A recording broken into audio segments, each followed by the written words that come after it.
Hello everyone. Once again, I'm Megha Verma. Welcome you in the conversation with the Punjab Pulse. Today we have with us Dr. Banveet Kaur from Jalandhar. Dr. Banveet has made an exceptional name in the city, and the clinic is located in Jalandhar and the place is well connected. The doctor's determination stems from sheer passion to offer patients healthy living options. The physician possesses an impressive amount of knowledge and constantly keeps updated with advancement made in the field. And Dr. Binweet Kaur has offered countless patients excellent treatment for various health issues. So, Banveet ma'am, the surge in the number of COVID-19 cases is going from bad to worse, and the country is facing an increasingly severe and intensive situation in some districts. But the whole country is potentially at risk.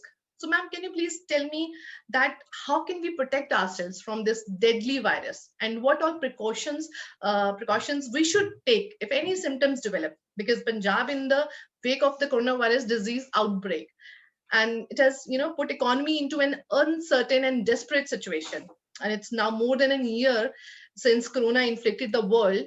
So Punjab is its fair share of the problem. So please give your views, ma'am, on Punjab's response to the challenge, ma'am. Yes, sure. We are facing a second wave of COVID crisis at present. So we saw that the cases were very high during the summer and the monsoon period. And after that, there was a lull in the number of cases. And during January and February, we were faring pretty much on good ground. But recently, we have seen that the number of patients have increased drastically. Right. So there are a number of reasons why this has happened. One thing is there that in Punjab, what we can say that we have found out that there is a change in the virus. It has undergone a mutation, which we are calling a UK variant. So Okay. this variant is very infectious. That means that it is very easily transmitted from one patient to the other. Is it, ma'am, more So infectious than last year? yes, it is more infectious, Okay. but it is not that dangerous, I would say.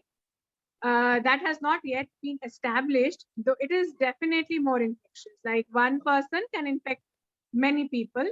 So that is one thing that we are seeing, and that is probably the reason the sheer number of cases that have gone up. Okay. Yes, and the other thing is definitely that people are not taking adequate precautions, so as to safeguard themselves. So people have become lax in their precautions. So like we were seeing that the number of people wearing masks in the markets, in the social gatherings had gone down. They had become very lenient with their precautions. And safety protocols were not being followed properly. Right. And the other thing that we saw that the hand sanitizers, they were also not being used, and there was social gathering, probably the weddings and other social gatherings had increased. People had become lax. So that was one reason the number of cases have gone up. And the other thing that we are seeing these days is that the number of serious patients this time are more than what we saw in the first wave.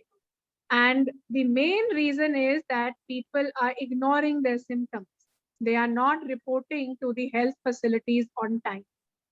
Maybe So, they are very like tired and they're sick of this because they have gone through a lot now.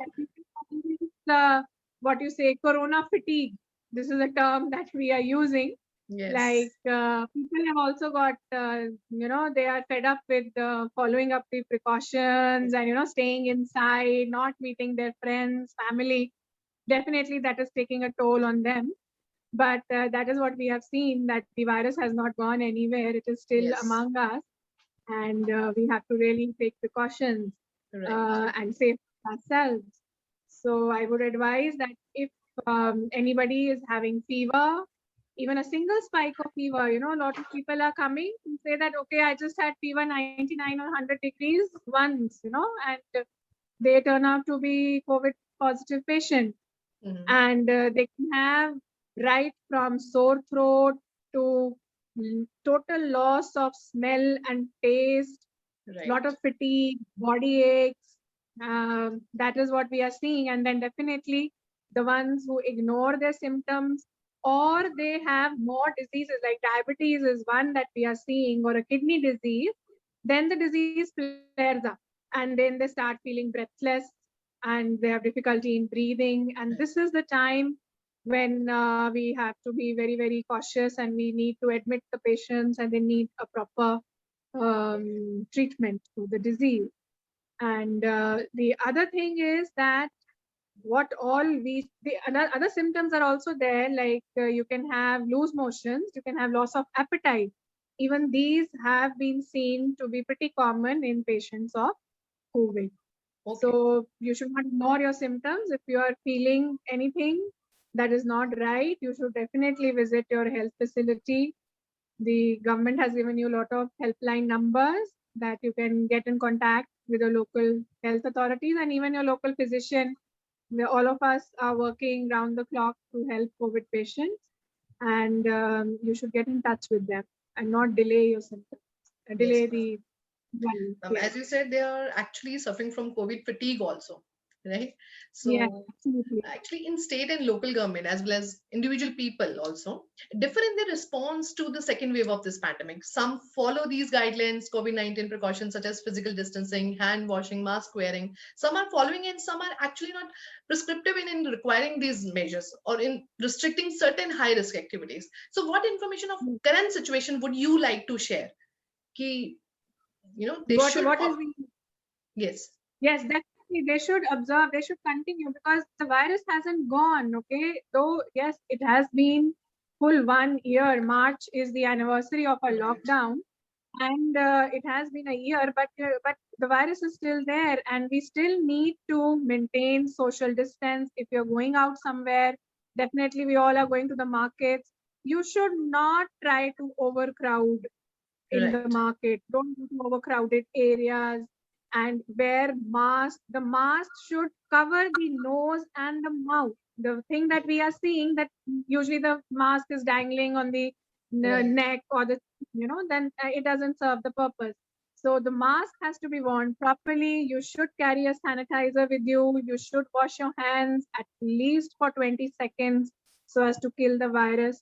And we should not touch any surface unnecessarily. You should maintain the social distance. That is the thing. These things are lacking in the general population, and probably that is the reason we've seen such a fulminant second wave. So that is there. And the other thing is also there that social gatherings, you should avoid going to the gatherings which can be avoided. Exactly. Like wedding. One should understand, these precaution measures are for themselves. It's not that for cops, if cops are watching, you wear the mask or doing something. It's for You yourself. can force it. You cannot force it. It has to come from within the person, that I have to protect myself and my family. Because Yes. then actually what happens is the youngsters, we have seen that the virus is better tolerated by them. They have a milder form of the disease, the young, healthy population. And that is the population that is moving around. Right. So they might not get a severe disease, but they can carry that disease to the family, to their elders. And probably there's somebody who's a diabetic patient or who has some other problem, and then it can be very serious for that patient. Yes. Exactly. And ma'am, we also look at what to do if someone has symptoms, current vaccine options, and how to avoid infection with the virus that cause the disease. Can proper precaution and medication assist corona patient once the virus is confirmed? Yes, as soon as you have a symptom and you have got tested and it comes out to be positive, one should not panic. Okay. Yeah. And the first thing that we should do is we have to isolate ourselves. Okay. So that we don't spread it to other people. And after that, we have a protocol, like whenever you are coming out to be a COVID positive patient, all the patients are reported to the government. And the health ministry, it gets in touch with you. And they are going to keep on monitoring your symptoms. Or the local doctor or the private practitioner who is in contact with you. And they will definitely start you on some treatment according to your symptoms. and we should try to maintain strict isolation. Okay. And if it is not possible, then you get shifted to a COVID facility. Yes. So that is there. Then other thing that we have seen, people who are healthy, who are eating well, who are exercising, maintaining a good healthy regime, okay, who are on some multivitamins, especially vitamin C, vitamin D, Right. they are handling virus better. So you need to have a healthy lifestyle so as to fight this virus. Actually, the goal of self-isolation is to stay away from others so you don't get them sick. It's an offense if you know that you're COVID positive and still you're going outside. It's an offense. Yes. So that is, yes, absolutely. Actually, so we want to know before COVID also. I mean, if COVID is not confirmed, before Corona, while Corona going on, and after Corona, means it after the isolation periods ends also. Yes. After that period ends, what precaution measures should be taken after that also? All right. We have seen that the patients who suffer from the coronavirus disease, most of them, they keep on feeling lot of weakness, general body aches and malaise. So that is quite common after a viral infection. So after they have suffered from the disease, they should continue having good vitamins and minerals, fruits, vegetables. They can have a lot of proteins so as to replenish their energy, and should have lot of fluids like juices they can have, soups they can have. So that is definitely going to help them in recovery. And when they are feeling okay, they can start a light exercise also. All right. Okay, ma'am. Yes. Thank you so much, ma'am. And we have heard that practicing home food safety and good personal hygiene are always important. Hand washing is especially critical in reducing the spread of COVID-19, and it should be done often. So, are there any dietary and medication protocols that can help in reducing the risk of coronavirus? I mean, दोनों का combination हो ऐसा, so which can help, as you said, vitamin C. Yeah.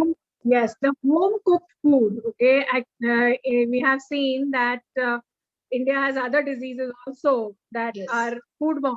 Yes. So, and even in COVID, we say that one should wash your hands. And we all were following the protocol that whenever we were getting fruits and vegetables from the market, we were dipping them in water for some time, washing them, and then consuming. So that is one. The other thing is home cooked food, like you have fresh fruits and vegetables. They have a lot of minerals, they have a lot of vitamins that help in fighting the disease. They help boost up your immunity. Okay, then you have vitamin C rich foods, like you have lemons, you have oranges, okay, kiwi. So all these things, they help boost your immunity. Exactly. Then milk is there. Milk has a lot of calcium. Then natural sunlight has a lot of vitamin D. Yes. So you can incorporate all these things in your daily day-to-day life. And we are blessed with spices also, ma'am. We are blessed with spices. Yes, home remedies are there. Yeah. Absolutely. These are also very helpful in fighting the disease. They help in boosting immunity. Yeah. And ma'am, in this incredible scientific feat, COVID-19 vaccine have been developed with less than a year after the virus was first detected. So we want to know what is the efficacy of corona vaccine. I mean, last year के हिसाब से ये बनी थी, क्या वो second wave के लिए भी उतनी ही effective है? I'll tell you. Actually, a lot of people are very apprehensive about getting the vaccine. Right. Like every day I get so many calls from friends and relatives and everybody who are apprehensive that should we get it? Is there going to be any harm or anything? Yes. But that is not so. We have two vaccines that are available in India at present. One is the Covishield that has been developed by AstraZeneca. Okay. The other is Covaxin by Bharat Biotech and in collaboration with the ICMR. And they both are doing very well. Both the efficacy is from 76 to 96%. Okay, they do not have any major side effects. The common side effects you have are probably headache or feeling nauseous or a little fun spike of fever. Okay. That you get with any vaccine. So that is killer. So I guess that should be there. It means it has started working. It is working, definitely. You know, the thing is that definitely there are chances that you will not get the infection. And even if you get an infection, we have seen certain cases that even after 2 doses of vaccine, there are people who have come out to be COVID positive. But the good thing is they have a very mild disease. They do not land up with a severe disease. So our major concern is to eliminate severe disease. Yes, so if you have a mild disease, I think the vaccine is doing a very good job. And most of the doctors at present and the elderly population has been vaccinated. And we are feeling hopeful that it is going to help us. Thank you. Yes, Thank you and so much, Banveet, definitely ma'am. you should not hesitate in getting a vaccine dose. Exactly. Very true, ma'am. Thank you so much for making us aware of all this. And with the ongoing increase in the number of cases every day, the risk to the lives, I mean, of coronavirus helpers has also been increasing day by day. And I really want to thank you for continuously helping people, those who are battling against this virus. So a big salute to you, ma'am. And so, my dear friends, you have seen how doctors are performing their duties in this pandemic. So, all of you have to follow the guidelines given by government. Thank you. Thank you so much, Banveet ma'am.